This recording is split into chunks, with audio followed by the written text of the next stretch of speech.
Hi, this is Chris Carlson, and I want to welcome you to the Sales Playbook. The Sales Playbook is designed to share concepts and ideas to help you with your sales efforts.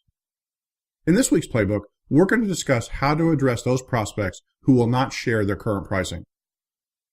One of the most frustrating things for a salesperson is to develop rapport with a prospect, uncover some issues that they need to fix, and then get to the question that sounds something like this.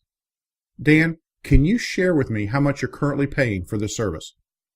The frustration comes when Dan says, I don't feel comfortable sharing that with you.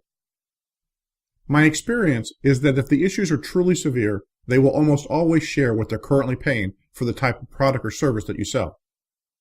Usually when we do get this objection, it's because the salesperson hasn't truly uncovered the compelling reason for the prospect to take action. But in either case, here's an approach I've found to be incredibly effective. It sounds something like this. Dan, occasionally somebody will make that comment. My experience tells me that when people say this, they fall into one of two buckets.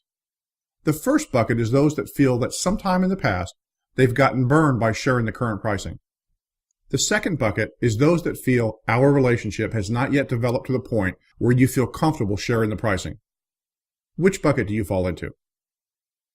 If they answer bucket number one, simply say, tell me about that. If they answer bucket number two, simply say, Dan, what do you need to see or what do you need to hear that's going to allow our relationship to get to the point where you would feel comfortable sharing the number with me?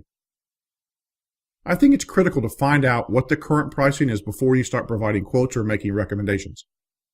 If you don't know the number you're competing against, how can you determine if it even makes sense to pursue the opportunity? You've heard me say this before. If you're going to fight, fight up front.